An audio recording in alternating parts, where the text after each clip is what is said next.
அப்படி இல்ல, தொடர்ந்து இங்கே எதிர் பிரச்சாரம், அவதூறு பிரச்சாரம், தவறான கருத்துக்கள் திமுகவாலும் அதன் கூட்டணி கட்சிகளாலும் பரப்பப்பட்டு வருகின்றன. கேரள மாநிலத்தில் அந்த மாநில முதலமைச்சருக்கு இருக்கக்கூடிய நெருக்கடி, அதே போல கர்நாடகத்தில் கொடுத்த வாக்குறுதிகளை காப்பாற்ற முடியாமல் திணறிக் கொண்டிருக்கிற காங்கிரஸ் அரசுக்கு ஏற்பட்டிருக்கக்கூடிய நெருக்கடி, இதையெல்லாம் திசை திருப்புவதற்கு மத்திய அரசு நிதி பங்கீட்டில் ஓரவஞ்சனை செய்கிறது என்ற திட்டமிட்ட தவறான பிரச்சாரத்தை எதிர்க்கட்சிகள் முன்னெடுக்கின்றன.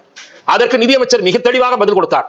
தமிழகத்திலே திமுக செய்கிற பிரச்சாரத்திற்கு, தவறான பிரச்சாரத்திற்கு தமிழக பாஜக தலைவர் அண்ணாமலை அவர்கள் துக்ளக் ஆண்டு விழாவில் புள்ளி விவரங்களுடன் பதிலளித்தார்.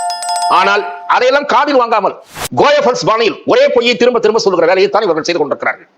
15வது நிதி கமிஷன் எந்த அடிப்படையில் நிதி பங்கீட்டை மேற்கொள்கிறது என்பதை மிக விளக்கமாக கூறிவிட்டார்கள். மாநில அரசுகளுக்கு நிதி பங்கீடு செய்வது மத்திய அரசு அல்ல, நிதி கமிஷன் வகுத்திருக்கிற கொள்கை. திருமதி இந்திரா காந்தி காலத்தில் இருந்து இந்த கொள்கை, அது அப்போது கடைபிடிக்கப்பட்ட அணுகுமுறை வேறு, இப்போது கடைபிடிக்கப்படுகிற அணுகுமுறை வேறு.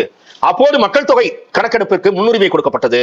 இப்போது ஒரு மாநிலத்தினுடைய செயல்பாடு, அதனுடைய பெர்ஃபார்மன்ஸ் மட்டும் இல்லாமல் நிதி